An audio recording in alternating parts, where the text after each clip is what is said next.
안녕하세요. 절대갑TV의 명품 PD 한PD입니다. 춘추전국 시대에 위나라는 강국이 있었어요. 위나라도 초반에 광국이었어요.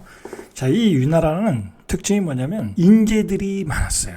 뛰어난 인재들이 많아요. 그 중에서 가장 유명한 사람 중에 하나가 상왕과 옥이에요. 자, 상왕은 누구냐면 진나라의 법가적인 전통, 진나라의 틀을 만든 재상이죠. 뛰어난 재상이죠. 상왕이 진나라를 법률적인 틀, 시스템을 만들어 놓았기 때문에 진나라가 강국이 되고 진시황 때 통일을 했다라는 게 역사학자들의 이야기예요. 옥이는 누구냐면 옥이병법이라고 손자병법이 있고 옥이병법이 있어요. 아주 유명한 장군이죠. 이 사람은 72전 72승 할 정도로 아주 뛰어난 장군이었는데 이 두 사람이 다 위나라예요. 위나라 사람들인데 위나라에서 자리를 못 잡으니까 다른 나라로 간 거예요. 자, 그러면서 옥이가 떠난 위나라가 굉장히 어려운 지경에 빠졌죠. 자, 인재 유출로 결국 망한 나라가 위나라다라는 게 역사학자들의 이야기예요. 위나라는 이 인재들을 자기가 잘 포용을 하고 이용을 했으면 오히려 위나라가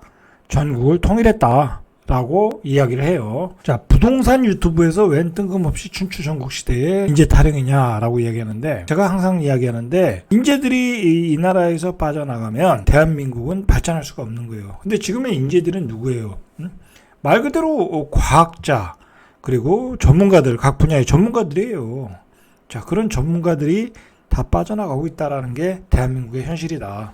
자, 그 사람들이 왜 빠져나가냐? 대한민국엔 비전이 없다라는 거야. 집값이, 내가 월급을 받아서 그 집을 사서 아이들을 키우고 교육시키고 아이들을 성장하기에는 이건 말이 안 된다는 거야. 말이 안 된다. 월급은 쥐꼬리만 한데 집값은 3배 급등했다. 자, 그래서 인재들이 다 빠져나가고 있다라는 얘기를 그 신문기사 나온 이야기를 했어요. 자, 그리고 미국으로 유학 갔던 젊은 인재들이 들어오질 않는데 미국은 연봉도 2배고 한국보다 집값이 싸니까. 자, 결국은 뭐냐면 대한민국의 집값, 우리 그 소득에 비해서 집값이 너무 비싸기 때문에 대한민국은 그게 발전에 장애가 되어 있고 황폐화되고 있다라는 거예요. 자, 저는 요즘 이렇게 생각해요. 뭐라고 하죠? 어설픈 전문가들, 부동산 어설픈 전문가들이 대량 생산돼 있잖아요. 이 폭등시기에 나오는 그런 잔존물들이에요. 그것들은 사실은 알고 보면 폭등시기에 투자를 잘해서 돈을 많이 벌었을 거 아니에요, 그 사람들이. 그리고 그렇게 벌면 자세히 이야기하면 한없이 부동산을 투자할 수가 없어요. 자본의 한계도 있고, 그리고 세금 때문에 집을 많이 보유할 수가 없어요. 자, 그러다 보니까 그 사람들이 어떻게 돈을 버냐면 이 강의를 해서 버는 거야, 부동산 강의를. 자, 그 강의를 하면 그 사람들한테 엄청난 그 강의를 받잖아요. 그리고 무슨 얘기 하겠어요? 계속 집을 사라, 계속 상승할 때마다 집을 사라고 했잖아요. 그게 다 전문가들이야. 자, 그러니까 그 사람들이 지금 집값이 뭐 폭락한다, 대세 하락이다라는 소리를 못 하죠. 자, 그러니까 하는 소리가 뭐냐? 짧은 조정이다. 그러니까 우리가 유튜브나 뭐 어떤 뭐 방송이나 블로그에서 짧은 조정이다라고 하는 사람들은 대부분이 그런 사람들이야. 이 상승기에 돈을 조금 벌어서 그 경험을 가지고 강의를 해서 많은 수강생들이 이 집을 사게끔 만든 또는 영끌하게 만든 그런 사람들이란 말이야. 그 새치어로 세상을 농락하고 있는, 어쩌면은 춘추전국 시대의 그 제자백가 시대의 그 유세를 떠는 사람들이 있잖아요. 그런 사람들과 같은 처지일 거라고 저는 생각을 해요. 어쨌든 이렇게 부동산 폭등을 하면 나라가 경쟁력을 상실한다. 자, 인재는 빠져나가고. 자, 그리고 이렇게 집값이 급등하니까 사람들이 결혼을 안 해요. 서울에서 한 6억 정도는 줘야 아파트 전세를 얻는데 25평 조금 좋은 거, 뭐 그보다 낮은 거는 뭐 한 4억 정도 얻겠죠.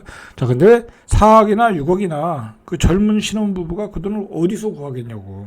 집에서 구해줄 수도 없고 부모님이 구해줄 능력 있는 사람도 그렇게 많지 않고, 그렇다고 대출도 그렇게 나오지도 않고, 그리고 대출을 받더라도 지금 금리가 폭등해서 전세 대출을 받을 수도 없고 감당이 안 되고. 자, 그러니까 어떻게 되겠어요? 결혼을 포기하더라. 그리고 결혼을 하더라도 그냥 빌라 조그만 거 하나 전세 내서 사더라. 자, 그렇게 해서 살았는데 전세 깡통 전세가 돼가지고 사기를 맞더라. 그러니까 젊은이들이 아이를 낳겠느냐 이거예요. 자, 지금 이런 이런 상황이 아주 심각한 상황이다라는 거예요. 제가 왜 이렇게 집값 폭등의 문제점을 서론에 꺼냈냐면, 자, 그게 이제 세종에서 그대로 재현됐다라는 거예요. 세종에서. 자, 세종은 인구 분산 효과, 수도권의 인구 분산 효과를 위해서 만든 도시인데, 오히려 집값 폭등을 리드했던 도시가 됐다라는 거예요.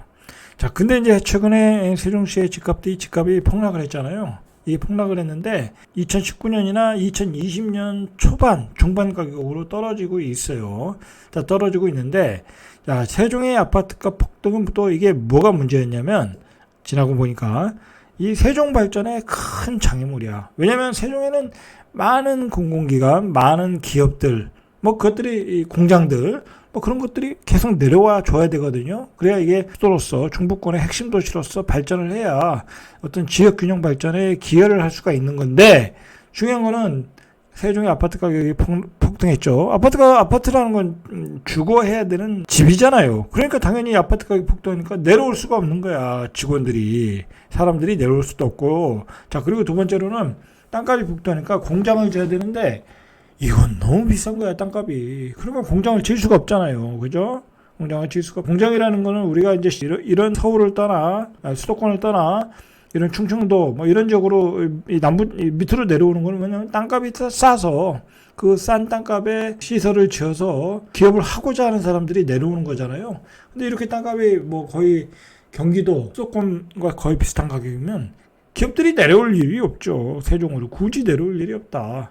행정수도가 어떤 그 제도적인 뒷받침이 있기 때문에 내려오는 거고, 앞으로 발전 가능성이 있기 때문에 내려오는 건데, 이미 그 땅값이 이미 다 상승을 했다면 내려올 이유가 없는 거야. 자, 그래서 그런 점에서 세종의 아파트 가격의 어떤 조정, 어떤 폭락, 그리고 땅값의 어떤 조정 폭락은 앞으로 세종 발전에 어떤 효과가 있을 거로 저는 보고 있어요. 긍정적인 효과가 있을 거로 보고 있어요. 그리고 우리가 무엇을 또 생각을 해야 되냐면, 제가 이제 최근에 이제 집값이 폭락을 하면서 이제 집을 내놓으시는 분들 호가 뭐 그런 것들을 검토해 보면, 그리고 그 반응을 보면, 부동산에서 오는 반응을 보면, 이 과거에 그 급등했던 호가, 국회의사당을 발표했을 때 급등한 호가에 대한 미련이 너무 많다. 예를 들어서 그때는 13억, 14억 정도 갔는데, 지금 이제 한 3억, 4억 떨어지니까 10억에 팔아야 되잖아요. 그건 너무 많이 떨어졌다 이거야. 너무 많이 떨어졌다. 그러니까 난 싸게 안 팔겠다. 이제 그렇게 얘기를 하는 거예요. 자, 그러나 그 13억, 14억 예를 이제 최고 호가를 찍을 때는 거래가 되질 않았어요. 그냥 국회의사당이 내려온다고 해서 한두 개만 딱 찍은 거야. 그리고 거래가 안 됐어. 너무 비싸니까. 그러니까 그 가격은 어떤 그 시장에서 받아줄 수 없는 가격인데, 아직도 그 호가에 대한 추억을 가지고 지금 여기서 3억을 빼서 파는 것은 아깝다. 그렇게 생각을 하는 거야. 자기가 자신은 엄청나게 이득을 본 사람들일 텐데도. 자, 그거는 이제 잘못된 생각이다라는 거예요. 잘못된 생각이다. 왜냐면 이제 세종은 이제 과거에 그런 호재가 나와서 올라가는 시기를 지났어. 예전에 행정자치부, 과학기술부 뭐 그런 게 내려왔을 때 2017년에 문재인 정부가 들었을 때 올라갔잖아. 한 차례 올라갔고, 그다음에 국회의사당 분원을 설치한다고 할 때 두 번째로 올라갔잖아요. 자, 그때는 집값이 저렴했을 때니까 가격의 어떤 변동성이 크다, 탄력성이 좋을 때야. 그리고 다른 도시들, 다른 광역시들, 서울 수도권이 막 올라갈 때니까 같이 덩달아 올라간 거야. 쉽게 얘기해서 그 서울 경기도권이 GTX 빨로 올라갈 때 세종은 국회의사당 빨로 올라간 거야. 자, 근데 그게 지금은 이제 의미가 없어졌다. 그런 것들은 다 호재에 이미 반영이 됐어. 충분히 반영됐다. 요즘 이제 최근에 이제 급락을 해서 예를 들어 BRT 라인이 예전에 이제 몇 달 전만 해도 7억대 정도 거래도 많이 됐었거든요. 이제 급매로 7억대가 됐는데 요즘은 6억대도 거래가 돼. 6억대도. 그러니까 이게 너무 싼 거 아니냐. 그렇게 해서 이제 집을 안 팔고 뭐 증여하겠다고 하는 사람도 있고 뭐 그래요. 근데 별 의미가 없다라는 거야. 자, 그때는 한참 호가가 올라올 때 얘기야. 자, 이제는 세종시의 집값은 이제 현실을 직시하고 현실적인 면을 가지고 봐야 돼. 자, 뭘 가지고 봐야 되냐. 자, 일단은 우리가 전세가율을 보자 이거야. 전세가율.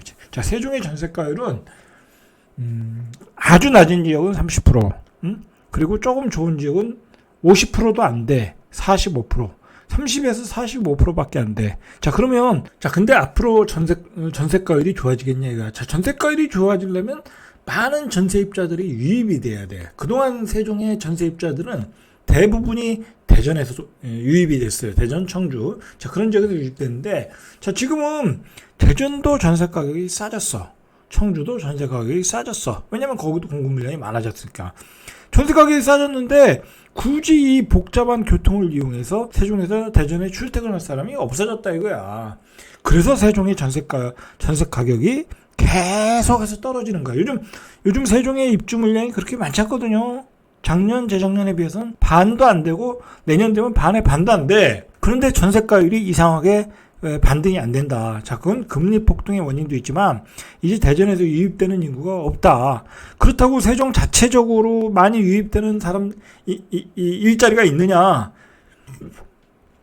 라고 보면 없다. 뭐 여기 기업이 있어요. 뭐 공장이 많아요. 없다. 별로 없다. 그렇다고 뭐 공무원 공공기관 사람들이 뭐 여기 새로 막 이전하는 것도 없고 없다. 들어가고 나가고 하는 인구밖에 없다라는 거야. 자, 그러니까 가장 큰 수요처인 어떤 그 수요처인 대전에서 들어오질 않는다. 오히려 요즘은 대전에서 유입해가지고 여기 세종에서 집을 샀잖아요. 집을 사서 많이 시세가 올랐어. 분양을 받았으니까 그 사람들은. 자, 그래서 오히려 팔고 나가는 사람들이 좀 많다는 거예요. 팔고 나가는 사람들이. 자, 그래서 세종의 전세 가격이 올라가기가 어렵다. 그게 가장 세종시 아파트 시세 상승의 걸림돌이라는 거예요. 걸림돌. 이게 왜 그러냐면 전세가율이 낮으면은 투자자도 들어올 수가 없어요. 지금 세종 같은 경우는 투자자들에게 두 가지 허들이 있어. 그 전세가율과 취득세 중과세. 자, 이 두 가지가 있기 때문에 세종은 당분간 집값이 올라갈 수가 없어. 올라갈 수가 없다. 자, 지금 이제 가끔 급매물들은 잘 소화가 되거든요. 매우 많이 떨어진 급매물들은. 자, 그것들이 소화되는 것은 뭐냐면 실수요자들. 그동안 세종을 좋게 생각하고 실제로 정주 여건은 좋거든요. 와서 세종을 보면 진짜 동공이 커져요. 동공이 커질 정도로 정주 여건은 매우 좋아요. 자연환경도 좋고 다 좋다. 물론 디테일에 들어가면 상권이라든지 여러 가지 좀 문제점들은 있지만은 그래도 이 세종같이 살기 좋은 도시는 없다. 그러니까 그런 그 대기 수요가 지금 급매물들을 소화하고 있다라는 거예요, 지금. 자, 그리고 세종에서의 또 큰 문제점은 뭐냐면 앞으로의 공급 물량이야. 사실 5생활권, 6생활권만 해도 아직 세종의 공급 물량이 3분의 1 이상 남았거든요. 자, 그리고 앞으로도 세종은 많은 그 공급 물량이 기다리고 있어요. 뭐 말 그대로 택지만 지정하면 되는 거 아니에요. 뭐 집이 모자르네, 가격이 급등하면 인천, 송도처럼 택지만 지정하면 돼. 그럴 택지 지정할 지역들이 많다. 그리고 세종의 공급 물량의 복병 중에 하나는 아직은 뭐 구체화된 분양 계획이 나온 건 아니지만 지금 알게 모르게 그 도시개발 사업으로 추진하는 지역들이 많아요. 실질적으로 이제 완성 단계에 되면 많은 공급 물량이 또 터질 수 있어. 그러니까 유입되는 인구에 비해서 땅은 넓고 앞으로 공급할 물량은 많다. 그렇게 생각하시면 이게 세종의 집값이 그렇게 낙관적이지는 않아요. 솔직한 심정으로. 자, 그리고 우리가 2027년에 국회의사당을 기대를 하는데 뭐 국회의사당이 들어온다고 해서 인구가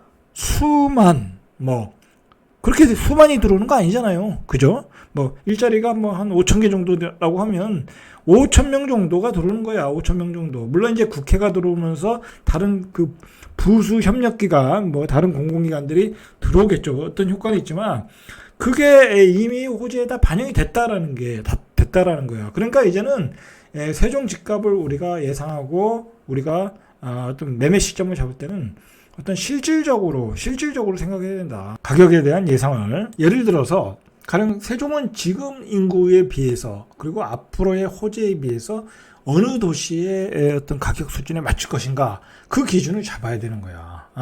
자, 그 기준으로 볼 때도 지금 한 BRT 라인의 A급의 라인에 한 7억 정도, 6억 5천에서 7억 정도 저렴한 것들, 6억 5천에서 7억 정도, 7억 5천 정도, 조금 비싼 거는, 조금 더 비싼 건 8억까지 가고, 그다음 6억 5천에서 한 7억 5천 정도라고 해요.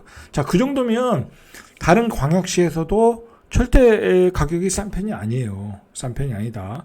수도권에서도 싼 편이 아니다. 라는 거예요. 그리고 또 문제가 뭐냐면 이 세종과 같이 함께 그 집값이 아파트 가격이 급등한 적이 있어. 그게 대전이야. 제가 보기에는 대전은 그렇게 뜨거웠던 지역이 아니야. 세종이 오기 전에 그렇게 뜨거웠던 지역이 아닌데 세종 때문에 굉장히 그 급등한 면이 있어요. 특히 유성구에. 그래서 보시면은 자, 이렇게 요즘 최근에 유성구가 계속해서 빠지고 있잖아요. 세종도 빠지고 이게 똑같이 빠지고 있는 거야. 똑같이 빠지고 있는 거야. 자, 이 얘기는 뭐냐면 대전도 상당히 고평가되어 있다. 세종과 같은 눈높이로 빠지고 있다. 그리고 최근에 예를 들어서 아까도 말했듯이 세종이 A급 라인이 6억 5천, 7억 5천이면 대전은 아직도 A급의 라인의 아파트들이 8억에서 뭐 12억대야. 제가 보기엔 너무 고평가되어 있어요. 대전은 굉장히 왜 그러냐면 대전이 대구보다 비싸지 않거든요. 대전이 대구보다 절대 비싸지 않아요. 대구가 더 비싸지. 인구로 보면. 그런데 이제 세종 때문에 슈팅이 한번 나왔잖아요. 자, 그런데 가격이 덜 빠졌어. 대구보다. 그런 점에서 대전은 더 조심해야 돼. 대전은 더 빠질 가능성이 높다라고 보셔야 돼. 지금 세종이 대전보다 비쌌거든요. 근데 세종은 많이 빠졌는데 대전은 덜 빠졌어. 자, 그런 점을 좀 참고하시길 바래요. 어쨌든 그 세종의 집값이 어떤 자리를 잡으려면 일단 이런 것들이 필요해요. 뛰어난 정주 요건. 자, 이게 모든 게 뛰어나요. 세종은. 그러나 아직 상권이 없잖아. 그죠? 밥 먹으러 갈 데가 없잖아. 별로. 쓰고 싶어도 쓸 데가 없어. 아직도 그런 게 약하다. 자, 그리고 세종이 이제 그동안 이제 각광을 받았던 거는 좋은 직장들이 있고 좋은 직업군이 있으니까 과천처럼 나중에 학군도 좋아지지 않겠냐라는 거잖아요. 자, 그런 기대감으로 이제 많이 이사를 왔고 살고 있고 가격이 반영이 됐잖아요. 자, 그러나 아직 학군이 뛰어난 지역이 나타나지 않고 있어. 그렇잖아요. 아직은 뭐 애들이 어리니까 아직 그게 나타나지 않고 있다. 자, 근데 그런 것도 이제 뭐 한 10년 후에는 나타나겠죠. 결국은 나타나겠는데 아직은 나타나고 있지 않다. 그러니까 이제 애들 중고등학교 들어갈 때 되면 대전으로 돌아가시는 분들이 있어요. 둔산동 쪽으로 돌아가시는 분들이 있다. 자, 그리고 우리가 국회 이전의 효과가 얼마나 될지 모른다. 그리고 국회 이전의 효과는 이미 반영된 거다. 반영된 호재다라고 생각을 해야 돼요. 자, 그리고 우리가 서울 세종 고속도로가 2024년에서 2025년에 만들어지는데, 자, 그 만들어졌을 때의 어떤 효과가 얼마나 올 것이냐라는 거죠. 근데 그 효과가 뭐겠어요? 결국은 기업들이 내려와야 되거든. 기업들이. 근데 여기는 경기도 수도권이 아니잖아요. 그죠? 판교나 분당이 아니잖아요. 여기까지 과연 기업들이 내려오겠냐 이거야. 어떤 메리트가 있어서 내려오겠냐. 그것도 쉽지 않은 문제다. 자, 그러니까 앞으로 세종의 집값은 이 실수요와 일자리가 뒷받침되지 않으면 가격이 올라갈 수가 없어요. 왜냐면 여기는 공급 물량은 계속 나오는 지역이고 이제 과거의 호재를 가지고 올라가는 시기 아니고 이제 실수요와 일자리인데 실수요는 일자리라는 게 지금 뭐 가시화된 게 하나도 없고 아직 내려올 징후가 거의 아직은 안 보인다. 자, 이런 걸 가지고 우리가 세종의 집값을 예상을 하고 밸류를 정할 필요가 있다라고 저는 봅니다. 자, 제가 이제 요즘 최근에 거래된 것 중에 두 개를 뽑았어요. 최근에 많이 떨어진 거. 자, 이 대평동에 있는 해들마을 2단지야. 이게 이제 28평, 9평 되는 건데 8월 15일에 4억 9천을 찍었어요. 최고가가 8억 4천 7백이야. 그러니까 한 3억 5천 정도 떨어진 거야. 자, 이게 왜 이렇게 떨어졌나 우리가 한번 생각을 해봐야 돼. 이게 너무 큰 기대를 가졌다가 결국은 이 정도 가격에 수요가 붙더라는 거야. 이 시장의 가격은 그렇게 냉정한 거예요. 자, 이게 2019년도 가격으로 돌아가 버렸잖아. 그죠? 2019년도 가격으로 돌아가 버렸다. 라는 거예요. 이 정도로 세종이 지금 폭락을 하고 있다라는 거야. 과거에 대한 호재는 아무 의미가 없다. 그러니까 내가 세종에서 집을 팔고자 하시는 분들은 이 과거의 호가를 기다리면 이거는 하세월이야, 하세월. 이제 이런 과거의 호가는 당분간은 나오질 않아. 앞으로 2, 3년 뒤의 문제가 아니야. 이렇게 나오질 않는다라는 문제예요.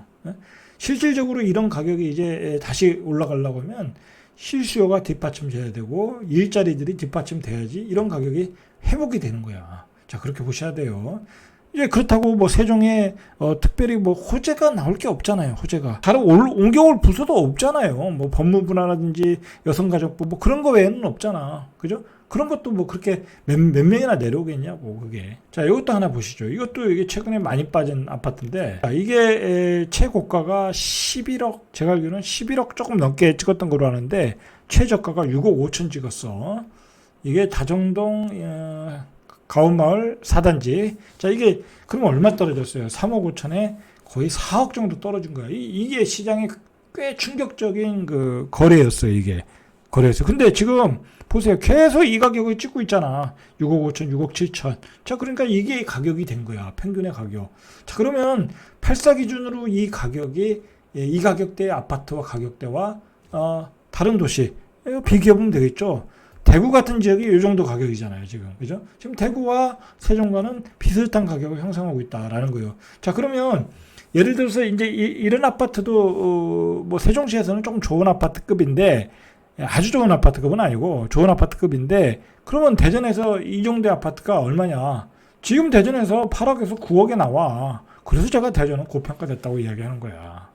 세종 때문에 올라갔는데 세종은 먼저 빠지고 있는데 대전은 안 빠지고 있다. 덜 빠지고 있다. 그러니까 대전은 더 빠져야 된다라고 제가 이야기를 하는 거예요. 자, 이렇게 빠지고 있는데 세종의 집값은 실수요자들에 의해서 이렇게 가격이 만들어지고 있고, 그리고 2019년도로 가격으로 이미 돌아가고 있다. 자, 추석 이후에 정책심의위원회가 열려요. 자, 여기서 투기과열지구, 조정지구 해제를 논의를 하는데, 자, 세종은 몇 개월 전만 해도 당분간은 투기과열지구, 조정지구도 못 풀어준다라고 얘기를 했는데, 요즘은 세종의 민심이 너무 흉흉해. 너무 흉흉하다. 한마디로 폭파 직전이다. 집값이 이렇게 반토막이 났는데 주민들이 연락 안 받겠어요. 집을 가지고 계신 분들이. 자, 그래서 나오는 얘기가 투기과열지구는 풀어줄 것이다 라는 얘기가 나오고 있어요. 근데 투기과열지구는 수성구에서 아니면 대전에서 풀어봤더니 별 효과가 없어. 뭐 풀어주든지 말든지 집값은 아무 의미가 없더라는 거야. 집값의 변화가 없더라는 거야. 그러니까 풀어준다는 거예요. 자, 그런데 세종은 지금 투기과열지구와 조정지구를 다 풀어줘도 상관없다. 개인적으로 그렇게 생각을 해요. 자, 근데 정부에서 무엇이 부담스럽냐면, 다른 지역은 상관없는데 뭐 대구라든지 지금 풀어줬잖아요. 대구라든지 풀어줬는데 더 많은 분양권이 나와서 분양권의 가격이 떨어지고 마피까지 갔어. 자, 그런데 세종은 풀어주면 분양권 전매가 가능하거든요. 근데 이게 문제가 뭐냐면 대구는 분양가 자체가 비싸. 예를 들어 지금 84 분양하면 이것저것 합치면 6억이잖아요. 그러면 분양권 전매한들 팔리지가 않아. 그렇잖아요. 그 분양가가 6억인데 거기다 피주고 누가 사냐고. 그 자체가 고평가인데. 그런데 세종은 분양가 상한제 지역이잖아. 그러니까 지금 아무리 가격이 떨어져도 아까 봤지만 84가 6억 5천이란 말이야. 근데 지금 분양 가격이 4억 5천이면 살 수가 있어. 그러니까 거래가 되겠죠. 그 갭이 있으니까 한 1억 5천에서 한 1억에서 한 1억 5천 사이는 거래가 될 가능성이 있다라는 거야. 거기에 대한 두려움이 있는 거야. 거기에 대한 두려움. 자, 그러나 이미 상단의 가격이 정해져 있는데 뭐 굳이 또 그게 과열되겠느냐라고 생각을 해야 되겠죠. 자, 그래서 어쨌든 현재로 봐서는 요번에 주정심의에서 조정지구 해제는 힘들 것 같고, 2024년 선거 전에는 풀어줄 수밖에 없다. 왜냐면 쥐들이 선거를 앞두고 묶어두면 뭐 선거에서 이길 수 있겠어요? 자, 그러니까 그때 정도는 풀어줄 것이다. 뭐 그렇게 예상을 하고 있어요. 자, 그런 점들. 자, 그러니까 세종은 분양가가 싸다는 것 때문에 분양권 전매가 뜨거워질까봐 조정지구 해제를 못하고 있는 거야. 자, 이게 우리가 좀 알아야 될 문제예요. 자, 어쨌든 결론적으로 세종의 옛날의 집값에 대한 어떤 그 추억은 버려야 된다. 뭐 어떤 호재가 나와서 올라가는 시기가 아니다. 지금은 실수요와 일자리 그리고 가격으로 정확하게 매겨가지고 접근하고 있다. 그리고 문제는 전세가율이다. 전세가율은 앞으로도 올라가기 힘들다. 자, 그런 점에서 세종의 발목을 잡고 있는 것들이다. 그런 것들이 바로 세종의 집값에 대해 발목을 잡고 있는 것이다. 라고 생각을 하시면 됩니다. 자, 이상 절대값TV의 명품 PD 한PD였습니다.